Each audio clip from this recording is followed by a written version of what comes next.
Welcome to Romance Unzipped, your happily ever after book club. I'm Holly. And I'm Annie. We read, write, and obsess about all things romance. Let's dive in. I'm Annie. I'm Holly. Today we are talking about Beard Science By Penny Reid. by Penny Reid. This is the third book in the Winston Brothers series, and we're following Cletus. Cletus, with his overalls and his bushy beard and his conniving trickster ways. And the female main character is Jen. It's set in a small town, rural Tennessee, so it's got that like cozy small town genre vibes. There is, what are our tropes? There's Blackmail. gotta have blackmail. Found family, very sweet. Opposites attract. Opposites Although attract. they're less opposite than they think they are. Yeah, and then blackmail on both sides, which is very exciting. So it's actually the third book in a 7-book series. And we were talking about like what are the ramifications of just jumping in the middle, but we kind of wanted to because Cletus is a great character. Yeah, so Cletus is described as Jen as being oppressively handsome and pathologically intelligent. Ooh, So Jen is it sounds like volcano lava, just like melting just spreading everything everywhere. Yes. Jen is 22 years old. She's well known among the whole town as the banana cake queen. Yes. They all love her cakes, they love her baking, but they don't really respect her as a person. She doesn't No. have any friends. She's under the thumb of both her parents. She's like a cartoon She kind is of. cartoonish. They treat her like a commodity, not really like a Yeah. person. She's short. She's got, according to Cletus, nice legs. And Well known for her violet eyes. yes, purple irises, which he can't quite make sense of. That maddens him.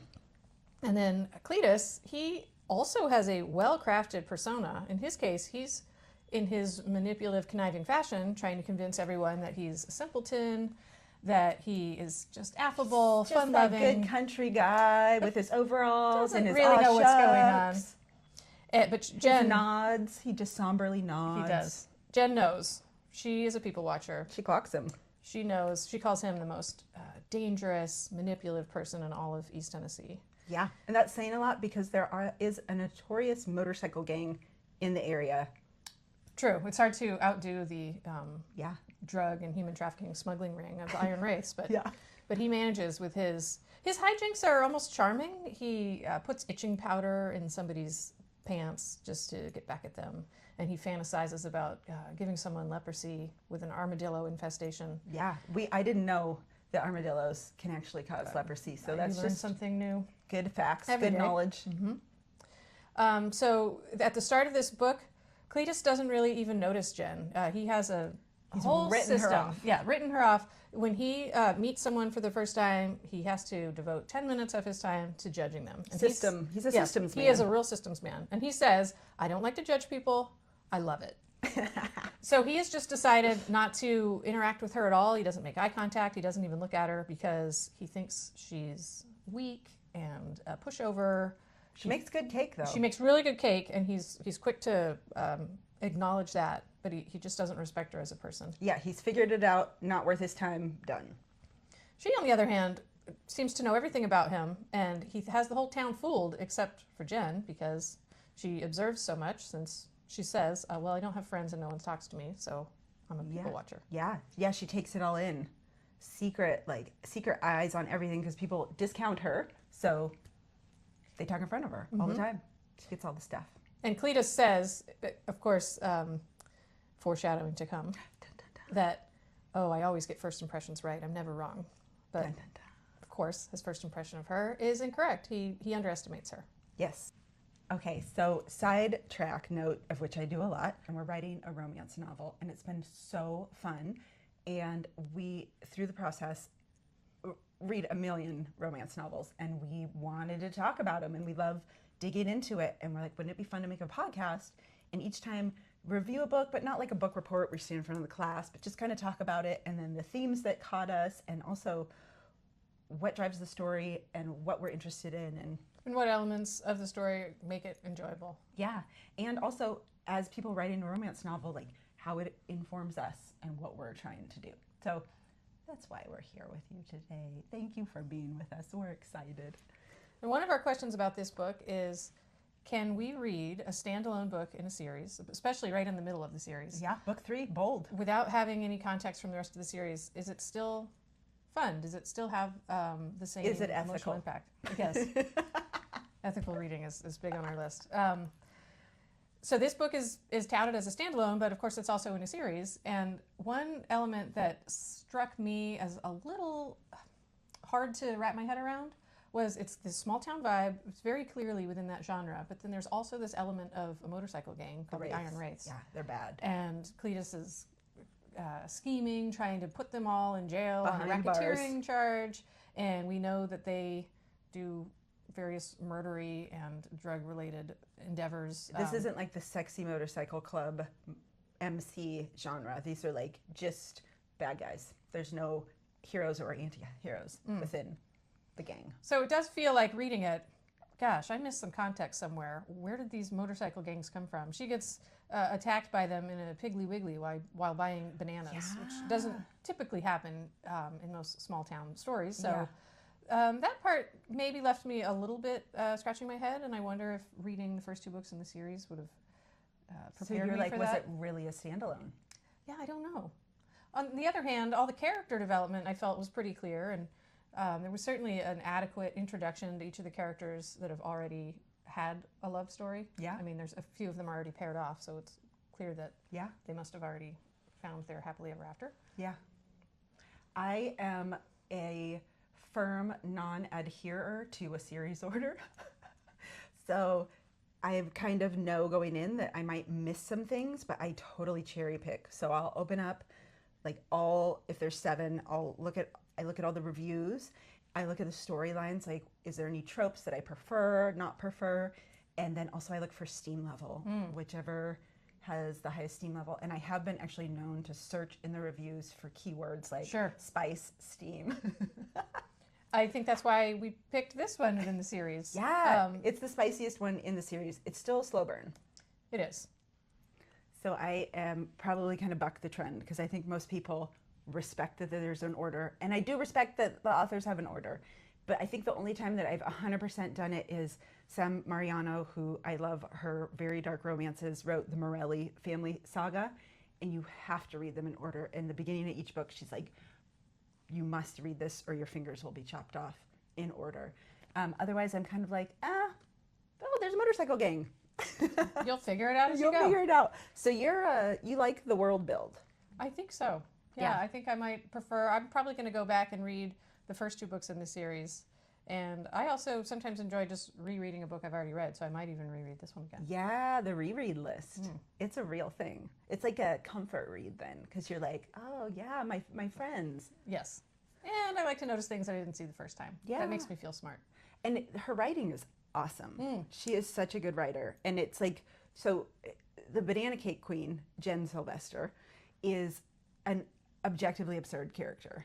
Like, she has this blonde poof hair that's shellacked, full pageant makeup. She wears 1950s, like, tight waist. She wears a corset every day, tight waist, flared skirt, high heels. Pearls. Like, pearls. She is an image. She has a list from her mom of colors that she's allowed to wear, like yellow, light Yellow and green. green. Yeah, so she describes herself as a caricature of a stereotypical Southern charm, and she says that that's what the customers like. So she's aware that she's doing this on behalf of someone else, and that she's a brand. And her parents make it very clear that she's the brand. Don't mess this up for us. Yeah, and this is like such a part of her story is conditional love. How good are you representing the brand? Then we love you.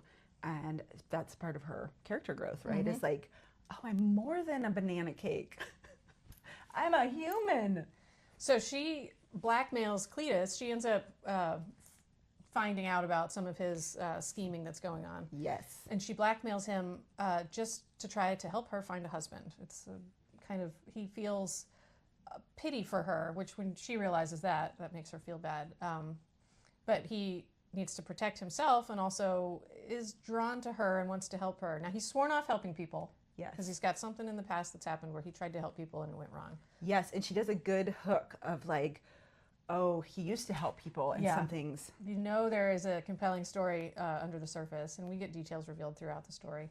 But, of course, she's the exception.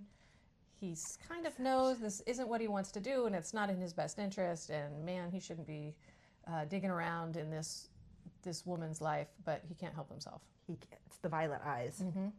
What are you going to do? So the way he goes about it, he tells her, I need you to find out what you like. Your homework is who is Jen Sylvester, and change something about yourself, one thing every day. And he's trying to empower her to be herself and not just be an image that her parents want her to be. Yeah. And I think that's the main vehicle is her deciding she needs family. She wants love. She wants someone to love her. And she's decided in her brain that that's having a husband. And she's like, Cletus is the smartest guy in town. He's going to help me figure out a way, because she can't quite get to her self-worth on her own and is stuck inside a really unhealthy, abusive family. So, yeah, that's her. Yeah, the only way she can think to get out is to just go to a different family. She doesn't yet have the strength to find that within herself, but he helps her get there. So, Banana Cake Queen, great name, and also fun to read. I love things that visually look neat. So it's like capitalized banana, cake, queen. It's just very satisfying. So she is ultra campy, and I love Penny Reid's writing because she can create this. There's so much potential for it to just go be super clunky and not that fun to read. And the way that she writes Jen's brain and thinking and narration, and also Cletus's vision of her, you get this really round, wonderful character that doesn't, like, I read a Kurt Vonnegut book and it's like absurd, and it feels absurd. Like there's this whole time in my brain I'm like, oh, there's a giant lizard, okay. And in this one I'm not having this kind of veil of like, I'm reading something pretty campy. It just feels, yeah, she's the Banana Cake Queen, of course. I think it's because she's so self-aware. Oh, because Jen is. Jen is, yeah. As a narrator, she acknowledges all the places where she is just fulfilling a role, and she wants different for herself, but she doesn't know how to get there. And she even acknowledges, Cletus can help me. He can get me there. He's the smartest guy in town. Cletus is kind of, she's putting a lot on Cletus. He's a man for all seasons.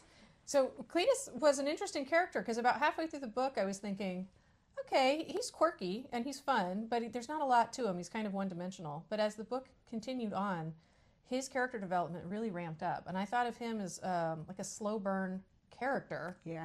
Not just within the love of the two of them, but it was peeling back layers of an onion to realize that he had a lot of depth, and he had a lot of things he had to overcome. In his case, he wanted complete control, and it was very difficult for him to just let go of the reins and let things happen, because he's, as we've described, he's so used to pulling the strings. He's like the puppet master of the whole town and of everyone in his life. And so to let Jen make her own decisions and not be the one that's in control was a big growth for him. So I really appreciated his character, and it took a little while to get there. Yeah, and he, one of the other tropes was he falls first. But he doesn't know that he falls, which I always love that trope, where it's you're mentally with the male, or, you know, one half. This is a heterosexual romance, so the male's point of view, and we as the reader are like, oh, he's so into her, oh my God. And he still thinks that he's having this very separate experience, and I love that. Yeah, he had that. One way where it came out, he had very possessive feelings about her. Towards the beginning of the book, the beginning of this black male relationship that they created, he arranged to have his older brother go on a date with Jen as a practice. So he's the one that arranged the whole thing, and yet he was so jealous of his brother and was having these internal thoughts. Get your hands off of her. Yeah, was going to rip them apart. And, yeah. At the time, he didn't really understand why he was feeling that way. And then later in the book, after they've started to have, it was after their first kiss, then he starts getting like these really overt caveman alpha male vibes where, oh, she's mine and nobody can touch her and I don't like to share. And at that point, he was a little more aware. I love that. Okay, so what does Cletus look like? Well, as part of his control that I talked about, he has this image of the way he wants the town to see him. So, and Jen sees right through it. Kind of a bumpkin. A little bit. So he's got this really long beard. She says it's long enough you could braid it. And his hair is disheveled. It sticks out in all different ways. chestnut brown hair that's curly in some parts and wavy in others. And she has this kind of intrusive thought fantasy that flashes in her mind that she wants to trim his beard and tame his hair. She wants to run her fingers through She does, yes, run her fingers through his hair. He's muscular. He's a little bit like stockier and stronger than his brothers. It sounds like kind of barrel-chested, almost like a big dude. He does sound, yeah, she says when he's in his car, he makes his car look tiny because he's so big. Wow. So, yeah, she is drawn to him, and she understands that he's hiding some of his handsomeness because he's trying to look unassuming, but it doesn't work on her. Yeah, and I don't think he thinks that he's hiding his handsomeness, but he's like cultivating a character of this kind of... And he does not realize that he's the same as she is. He's cultivating a character for just as a means to an end for what he wants, and she's doing the same. In her case, she's doing it because her parents want her to, but they're both living in a costume to get what they want. Yeah, and he kind of disparages her approach to life, but he's doing the same exact thing. Exactly. Mr. Know-It-All has a comeuppance. So what I like about him is, as a narrator, this is a dual point of view book, he is a really engaging narrator. He's so quirky. And he is. I love his brain. This is one of those books where if I just turn to any page in the book and start reading, I can tell which point of view the chapter is. Yeah, there's no question. You're like, oh, this is Cletus. And so many books don't do that. I'll be reading in the middle of a chapter and I get confused and I have to go back and double check, who am I reading? Because there's two narratives, two point of views, but they sound the same. Right, maybe it's just more context that you identify who the speaker is as opposed to the actual voice. Right. So I think Penny Reid did a great job with that. And one thing I was thinking about reading his perspective is so many books, either they have a single perspective, a single point of view, and it's the woman, or if they have two, the man's point of view is still just serving the woman's story. And I was wondering, have you ever read a book with just one point of view, but it's the male? Yes, and I think you're right. I think it's historically been, even if it's dual point of view, and it's male-female, that the male's character, even if he has an equal plot line, is more, his growth is to prop up her growth. And I think as the authorship has diversified in the romance world and the readership also is diversifying, or at least being better represented, there is a stronger voice from when it's male-female, from the male side, where it's like there's, like you see now male characters with like mental health rep and like having actual like vulnerabilities besides just like, I don't know, I have to be less strong so she knows I like her or whatever it is. But usually, traditionally, I would say it is kind of never written just from the male's point of view. But there's a really good one.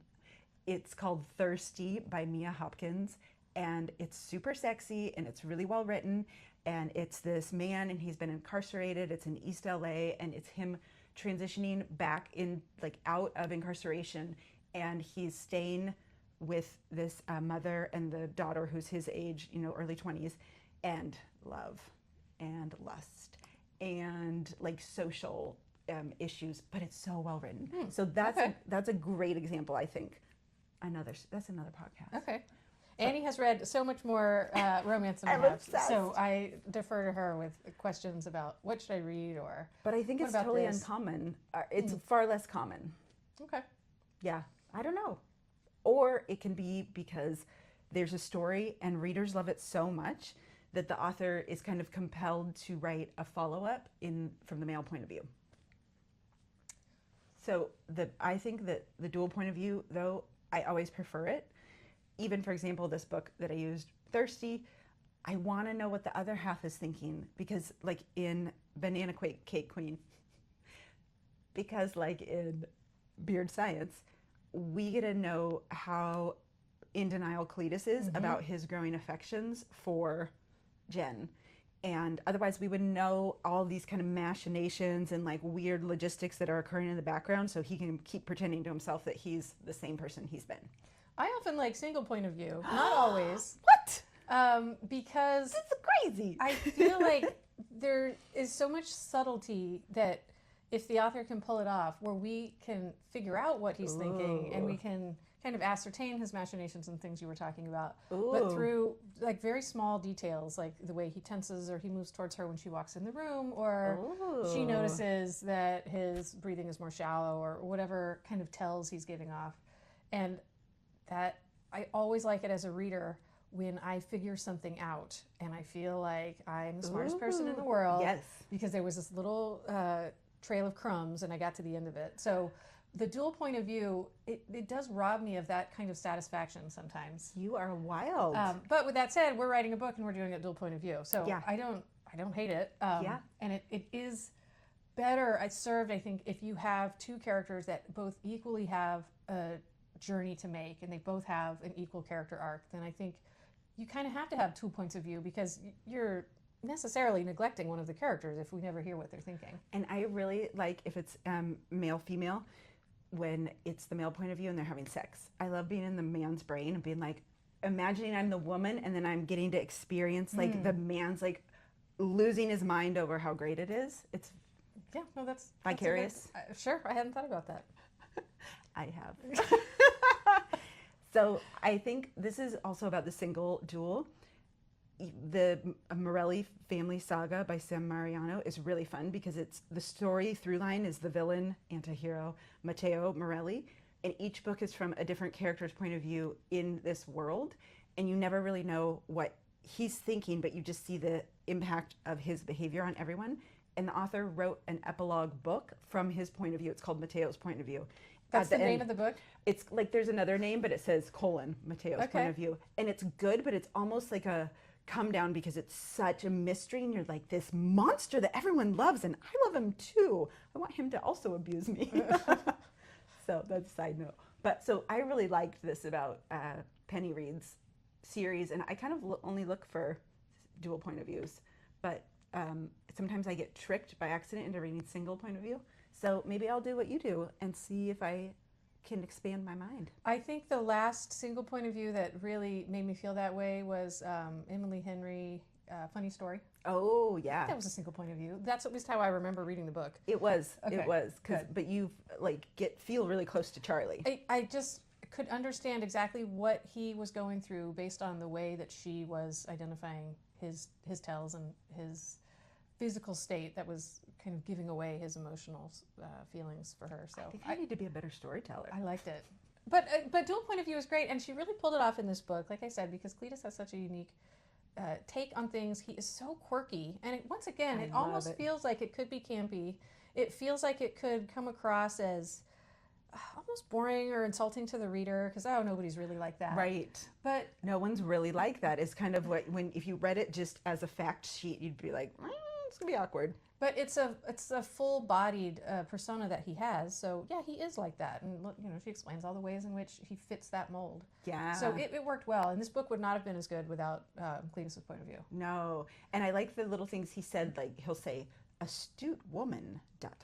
is astute," and then later he'll be like, "My woman is astute." Like yes. He makes this shift where she's third person, and then she's a possessive. He definitely does become possessive. Mm-hmm. So we were thinking about tropes, and she bakes cakes. She is famous. Everyone knows her for her banana cakes. And how is baking not a trope? Like it is legit a trope. It is so common. Yeah, the baker. Why is baking so irresistible to the romance genre? I don't know. I don't like baking, so it's not like an escapist fantasy for me. I can read it and I can enjoy it as a trope. I'm going to just say it's a trope, the baking trope. Sure. The baker, the bakery trope. Yeah. The sweets lady. Oh, sure, the cupcake shop. But it's baking.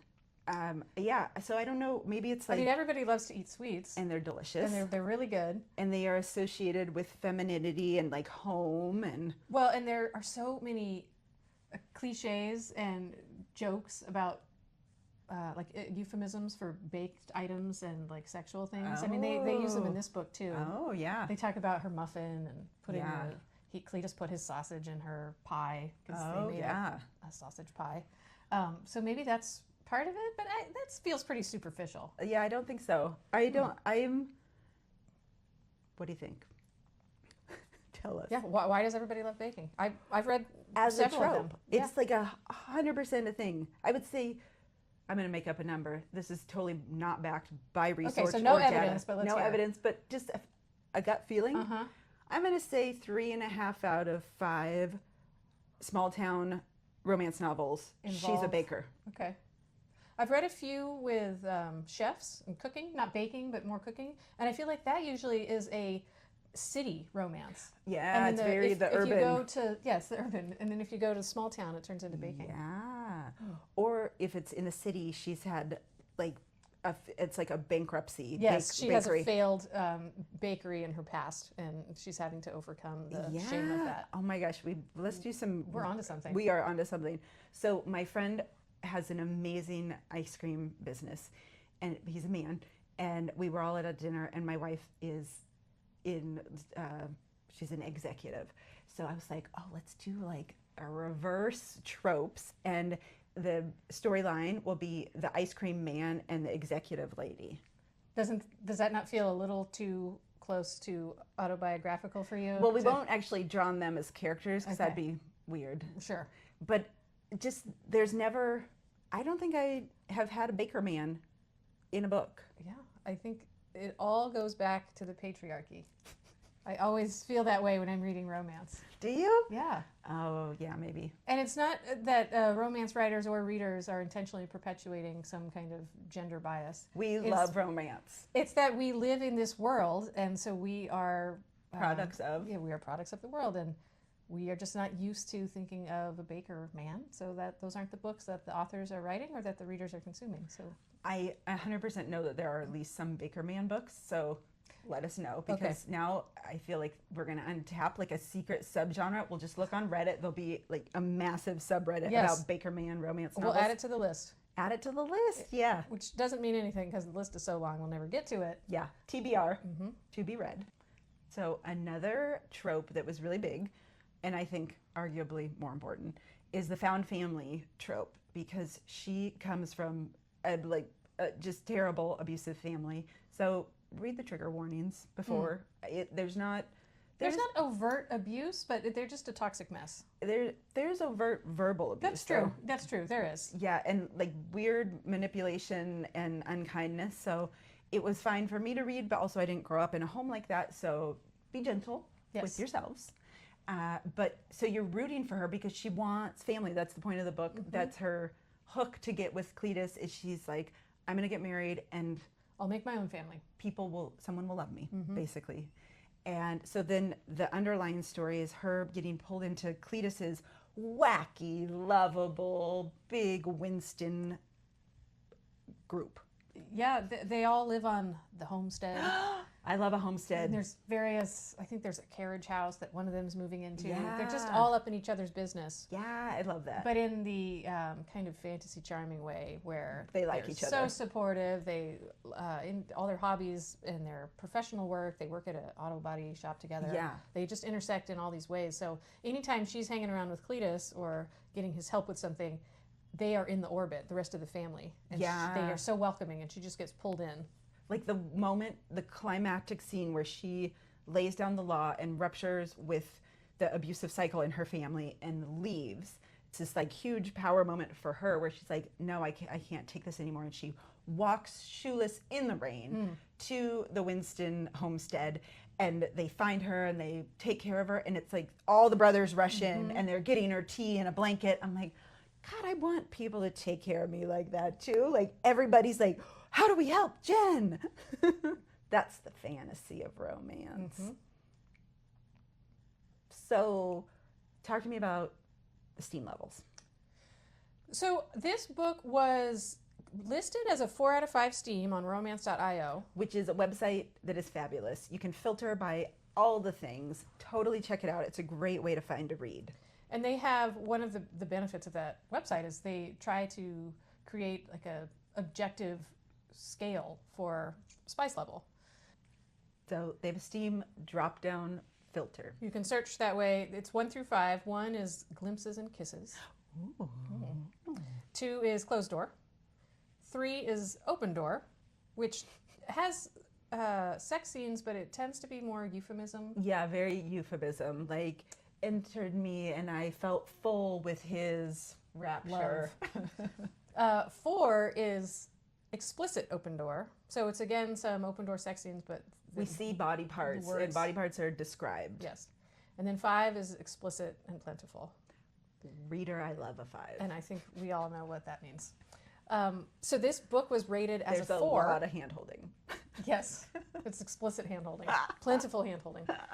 But I wouldn't consider it a 4. And just looking through the reviews, other readers did not consider it a 4. Yeah, it's definitely a slow burn, but sometimes slow burn ignites. Sure. And this is, They had passion. it's very, and they've got great chemistry. They do. So there was a naked, mutual touching masturbation scene, and then they both had oral, and then in the epilogue there was a sex scene. And let it be known, she is a virgin. I don't think she's ever been kissed before. No. Maybe like a junior high peck or something. She, in an ill-advised move, kind of approached a man and tried to kiss him while like handing him a zucchini bread. Classic play. Yes. And And it it's was not a euphemism, zucchini bread. It was fumbling and awkward and non-consensual, and she felt terrible about it, and she wouldn't even make eye contact with him for a year. And of course, because this is romance and we like our plots to be wound all inside of each other, he is the love interest of the Winston sister. Oh. So when she comes around to the homestead, he's there, and she has to face these demons. Awkward. But yes, she's very new to. She never had a boyfriend. She really has never had any friends. Her mom homeschooled her, and she just Isolated her. baking all the time, 7 days a week. She never does anything. A bake but bot. A babe bake bot. Bake. Ooh, nice one. So this is interesting that we have Romance.io, great website. We're going through the effort of trying to categorize the Steam, and even still, the rating system is not always consistent. And that just goes to show you that we all have different opinions. Yeah, totally. And I usually look for Steam, as I said. I will seek it out and filter for it sometimes. But this book was still great and kept my attention the whole time, and I didn't feel like I was missing something by not having them knock boots more, which is actually a clinical term. So do you ever, when you download a book, if you're on Kindle or a reader, and just search for a term so you know whether or not it's worth wasting your time? No, if I've already committed, then I'll commit, and sometimes I'll keep reading. I'm like, why am I doing this? This book is absolutely not working for me, and I'll just keep going because it's just like commit. So that's already past the point of no return. Okay. But this is in reviews. There's a place where you can filter for keywords. Sure. And so if I'm on the fence, or say it's a series and I'm trying to pick which one, and I'm feeling spicy, then I will do that. And sometimes I don't care. That's not very often. Yeah. But I really liked this book, and as I said, I read this one first, and I read the description of it caught me, and I was really interested in Penny Reid as the author, and I love the cover. It's this like cross stitch of his Cletus's bearded face up close. It's very charming and eye catching. Yeah. So I was intrigued by her, and I loved it. So I was down with the slow burn, low burn. Okay. Ooh, How slow burn, often low do burn. you not finish a book? Okay, let's see. I would say 83.9% of the time I finish a was book. not expecting that answer. Okay. Because it has to really bum me out to stop. I will more often than not finish a book filled with resentment and disappointment than I will just not finish the book. And I don't know why that is. Yeah, it's kind of a compulsion too, especially electronically. It's like just gonna keep going. You know what'll make me not finish a book is when my library renewal period is done, and then I go to pick up my book. I'm like, oh, I didn't have that one anymore. Well, if it took me 3 weeks and I haven't finished it yet, I must not have liked it that much Divine anyway. intervention. Yeah. So yes, it's, I would say, not a safe read to put 100% over your speakers if people might be home, because sometimes there are sexy moments, but they're not overwhelming if you're not a super sexy reader. But there is some open door action, and I really liked it. It was really fun. it sets the stage for following books for Beau's love interest. All the brothers are darling, like the Winston brothers. Classic series material. Of course. The bearded, small town, hunky boys. So after that one, we need a palate cleanser. And by that, I mean... More sex. Yes. We need to quench our thirst. Yes. So we will be moving on. Our next book is Morning Glory Milking Farm by N.M. Mikasa. Yes. And you found this on Reddit, is that right? Yes. We love Reddit. The subreddits are so great. There's a romance subreddit, spicy books, dark romance, one of my favorites. It's a great resource. Sure. So this is it's a short read, and it's very charming and cute and heartwarming. heartwarming. And dirty. Yeah. It's dirty. And normally I am not a fantasy or other creatures sex reader, and he's a minotaur, so... he's got it going on. And she's a human. She's a human. Mere mortal. Mm-hmm. And the premise is he's got a lot to... The premise is he has a big dick. Ah! That's pretty much it. Yeah, and he needs relief. Yeah. And it's so sweet. Mm-hmm. So... so join us yeah. Next time if that sounds interesting. And if it doesn't, just maybe you might get a kick out of it. All right. So happily ever after. Happily ever after. Goodbye, everyone.